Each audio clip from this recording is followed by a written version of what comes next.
Hey everyone, Chris here with the video review for Uncharted 2 Among Thieves. Now, Uncharted, the original game, is pretty much synonymous with the PlayStation 3. If you buy a PS3, you're going to get Uncharted. And I am very, very happy to say that Uncharted 2 Among Thieves is an absolutely phenomenal successor to the original game. This game basically picks up about a year later after the first game. Nathan Drake is, of course, on the scene again. Sully's back. Elena's back. And what's really cool about this game is it's basically a globe-trotting adventure instead of just being stuck on an island. Nate is going around to find Marco Polo. That leads him to going to find other treasures and other kinds of stuff that I'm not going to spoil for you. But this is a much bigger experience than the first game with a very well-told story and fantastic action all around. Chloe, this isn't just a dagger. It's a key. Well, let's find out what it opens. So as I mentioned, the story this time around is very well told. The cutscenes obviously are great once again. They were fantastic in the first game. They're very well done here also.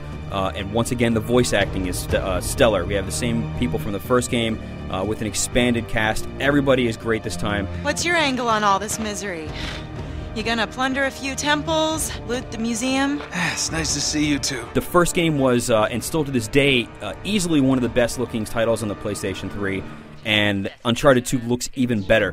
Again, the first game still looks really, really good, but when you see this, it is mind-blowing in some of these scenes about how good it looks. The texture detail is phenomenal. You know, it's just a level of polish that is practically unseen in games even today. One last thing that I do want to mention about the presentation for you fortune hunters out there is that, again, you can find treasures on the ground. Once you've beaten a chapter, or at least gotten to it, you can choose anywhere that you want to go. So you can jump right back in there and find it, which is really good for you fortune hunters.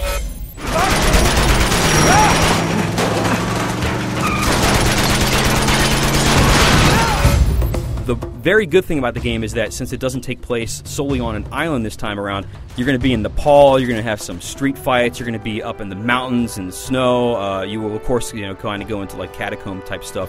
But there's a whole lot more variety here than we saw in the first game, which is really cool. There are multiple scenes in this game where the actual environment is moving around and changing as you're on it. There is a sequence that's on the train where you are fighting on it as it actually is moving through a level. And so as the train is kind of going around bends, if there's an enemy on the next car, you have to kind of compensate for that. And so it kind of brings the whole experience up to this, Hollywood level of $100 million blockbusters that, you kind of rarely see that sort of thing in video games. Now, like the first game, there's three main gameplay things you're going to be doing. You're going to be shooting people, you're going to be climbing the environment, and you're going to be solving puzzles.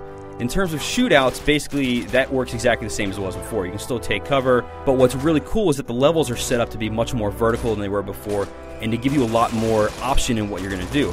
The game is still very linear. You have to go to this very specific point. There's not really a whole lot of option in how you're going to kind of go around a thing, but when you are in a shootout, you can be, I want to go to the roof, or I want to go to the bottom, or I want to hang from this thing, or I want to kind of go around from the back, and it creates this much more dynamic feel to the fights than you had the first time. Now, one thing that actually does help the fighting a lot is, in the first game you could do lots of hand-to-hand combat, and that's a little more refined here, but I'm not really going to go into that. But what is really cool is that you can use stealth a lot better in this game than you can in the first one. So guys will still see you if you pop your head out, but if you manage to sneak up on somebody, you can take them down in a silent kill. You can yank them over walls or yank them over cover or whatever and take them out. The one bad part about the stealth is that early on in the game there is a segment where you can't be seen. You have to go through kind of stealth, and both myself and Greg Miller, when we played through these, we found it a little bit frustrating because there wasn't as much help beforehand telling you how to do certain things or exactly where to go, and that really is the only segment of the game where I kind of felt like it was kind of misstepping or whatever. But once you get past that, the rest of the stealth and the way that you can use it is great. Lights out. For the puzzles this time around, without actually counting them, I would say that there are less than in the first game. However, the mix of time you're going to be spending is about the same. The way that they're handled this time around, that they're bigger in scale, they're more intricate, and for me, they were more fun. Now, the big new thing for Uncharted 2 is that there is online play this time, both versus and co-op. For versus play, you get a whole lot of stuff. You have like team deathmatch, and you have elimination, and you have capture the treasure, which is basically capture the flag. What's awesome is that the gameplay you get in the single-player game translates perfectly to online. So you can climb the environment and go up to the roof, or you can hide behind stuff and take cover and all that. So what you learn to do in the single player translates perfectly over to multiplayer, and if you use it well, it will give you a huge advantage. Now, along with versus, there's also the co-op mode, which is not going straight through the story.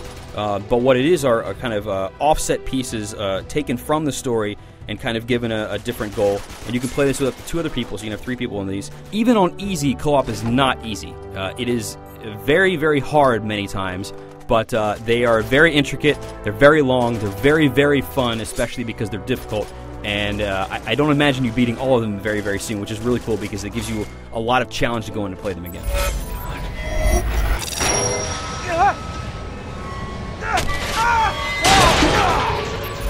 Overall, Uncharted 2 Among Thieves is a fantastic game.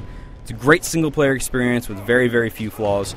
The online is super fun, both versus and co-op, and basically it's a game that will, give you 10 hours or so single-player, and then possibly hundreds of hours online, depending on, how long you want to get in there and find treasures and kill people. So anybody with the PlayStation 3 absolutely must play this, not that you weren't going to anyway. For the full written review, climb on over to IGN.com.